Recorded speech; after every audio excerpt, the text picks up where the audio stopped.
크리스천 영상학교는 연한 심부사입니다. 오늘은 치유하기 힘든 질병에서 완쾌 하는 비결 그 첫 번째로 말씀드릴게요.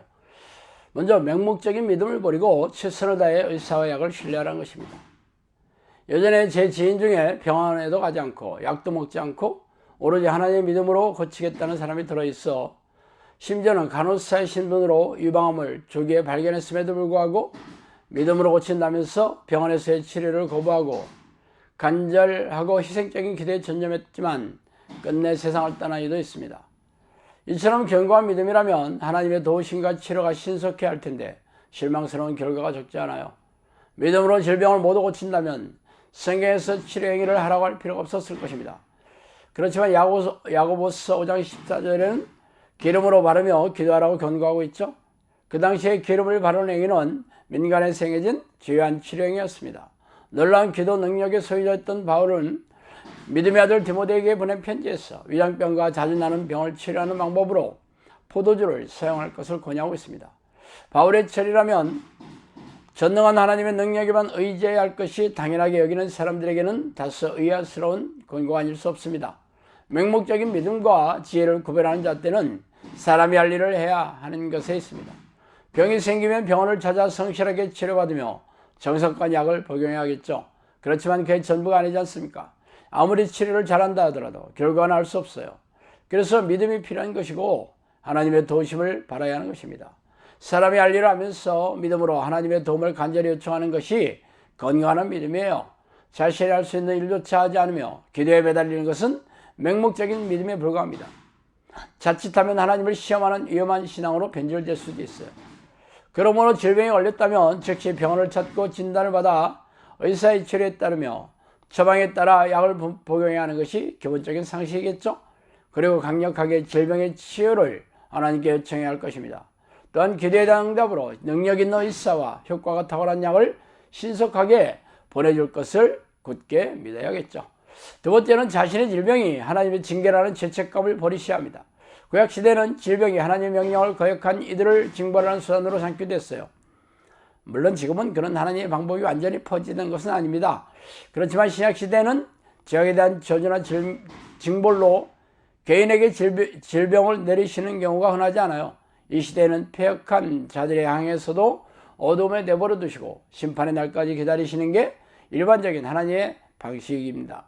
특히 죄책감이 들게 하는 것은 하나님이 주시는 것이 아니라 정죄하게 하는 사탄이죠. 그러므로 죄책감이 든다면 빨리 떨쳐버리고 간절한 기도로서 하나님의 평안과 기쁨이 채워지도록 강력하게 요청해야 할 것입니다. 제자들이 물어 이르되 라삐야 이 사람이 맹인으로 난 것이 누구의 죄로 인함이니까 자기니까 그의 부모님이니까 예수께 대답하시되 이 사람이나 그의 부모의 죄로 인한 것이 아니라 그에게서 하나님이 하시는 일을 나타내고자 하심이라. 요한복음 9장 2절에 3절이죠. 이 말씀에서 모든 질병이 죄로 인해 발생하지 않는다는 것을 암시해주고 있습니다. 또한 마리아의 오빠인 나사로의 죽음에 이르게 한 질병은 하나님의 영광을 위해서라고 성경은 말하고 있어요. 그러므로 질병에 걸린 게 자신의 죄악으로 인한 하나님의 징계라는 생각은 대부분 성경적이 아님이 틀림없어요. 그러므로 쓸데없는 죄책감에 시달리지 말며 하나님 앞에 잘못된 행위가 있더라도 진심으로 회개하고 자복함으로 더 이상 사탄에게 빌미를 주지 말고 건강한 신앙으로 회복해야 할 것입니다. 세 번째, 자신의 몸을 정성껏 관리하라는 것입니다. 흡연하는 사람은 비흡연자에 비해 폐암에 걸릴 확률이 100배가 넘는다고 합니다. 과도한 음주를 즐기는 사람들은 지방간에 걸릴 확률이 높고 위나 장 등의 수화기 질병에도 취약합니다. 또한 심장이나 뇌졸중 등의 원인을 제공하며 혈액순환 장애로 뼈가 썩는 병에 걸리기도 합니다. 이를 예방하는 가장 좋은 방법은 술을 딱 끊는 것이죠. 성인병은 나이가 들수록 많이 발병하는 당뇨, 고혈압, 암, 관절염, 뇌졸중 등을 말하며 이는 운동 부족으로 인한 비만에서 비롯된다는 것은 다 아는 사실입니다. 그렇지만 귀찮고 힘들어 운동을 전혀 하지 않는 성인이 대부분이죠. 또한 균형 잡힌 영양이 아니라 단백질이나 지방이 대부분인 피자, 라면, 통닭 등의 인스턴트 식품만을 선호하는 식습관도 문제입니다. 게다가 백해무익한 설탕이 과도하게 들어있는 콜라나 사이다 등의 청량 음료를 즐기는 것도 건강에 좋지 않죠. 성인병인 당뇨나 고혈압이 있거나 비만인 사람들은 탁월한 치료약이 있는 게 아니라 꾸준한 운동과 균형 잡힌 식습관을 들여야 하는 것이 중요한 치료 방법입니다. 초기 단계라면 이러한 상황은 그다지 위험하지 않겠지만 이를 방치하여 합병증을 유발하는 상황에 처했다면 자신의 책임이 지대하다고 할 수 있습니다. 많은 크리스천들은 자신의 할 일을 도외시하고 하나님의 도우심만으로 기적적인 치료를 바라는 행위는 맹목적인 믿음에 불과합니다. 당연히 하나님의 능력을 경험하는 일이 없겠죠. 모든 질병이 그렇듯이 초기에 발견했다면 치료가 어렵지 않아도 상당히 진전되었다면 위험한 수술과 막대한 치료비가 들어갈 것입니다. 암도 초기에 발견했다면 거의 완치가 되는 의료 수준에 올라와 있어요. 그렇지만 말기에 발견했다면 완치는 기대하기 힘들고 더 이상 악화되지 않는 것을 기뻐해야 할 처지가 될 것입니다. 그렇다면 정기적인 건강검진이 필수겠죠? 바쁘고 귀찮아서 조금 미루고 있다면 불행을 코앞에 두고 있으면서 피할 생각이 없는 어리석음이란 사람이네요.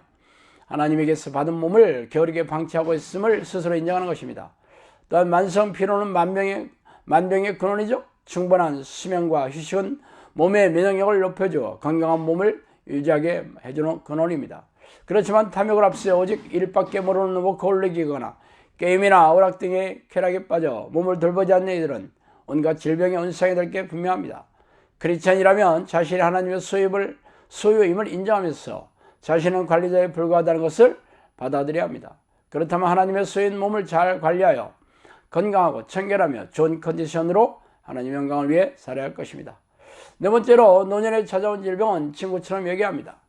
질병은 하나님의 지구상의 생물을 자연계에서 퇴출시키는 가장 일반적인 방법입니다. 아무리 무서운 사자라도 질병에 걸리면 하이에나의 밥이 되어 사라져야 하는 게 아프리카 사바나의 원칙이죠. 사람도 마찬가지입니다. 나이가 들어 늙으면 질병에 취약해지게 마련이고 하나님이 정해진 시간에 맞춰 이 땅을 떠날 준비를 해야 합니다. 젊은 나이에 질병에 걸렸다면 아직 떠날 때가 아니므로 최선을 다해 치료해야 할 것입니다. 그렇다면 황혼을 바라보는 노년이라면 질병을 안고 사는 게 숙명이라니 생각하는 게 평안한 삶을 유지하는 비결입니다. 그렇다고 치료를 단념하라는 일은 아니에요. 최선을 다해 질병을 예방하고 병에 걸렸다면 열심히 치료하되 늙어 질병이 오는 것을 담담하게 받아들이는 것입니다. 그렇지 않고 자그마한 질병에도 식구들을 닥달하거나 조급해하고 불안과 두려움에 살아간다면 이는 지혜로운 행위가 아닙니다. 물론 건강하게 오래 살다가 이 땅을 떠나갈 수 있다면 더 이상 바랄 게 없겠지만 그렇지 않더라도 늙어 면역력이 약해지면서 질병에 취약하게 되고 병이 찾아오면 영안에서 완치가 어렵다는 사실을 담담하게 받아들이라는 것입니다. 노년이 되면 대부분 크고 작은 질병을 안고 살아가기 마련이죠. 그렇다면 마음이라도 평안하게 살아야 하는 것이 중요하지 않겠어요?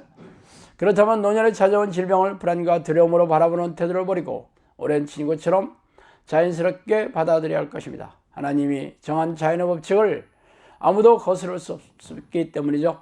어차피 내물 해결할 수 없다면 껴안고 즐기는 태도가 편하게 세상을 살아가는 지혜가 되기 때문입니다.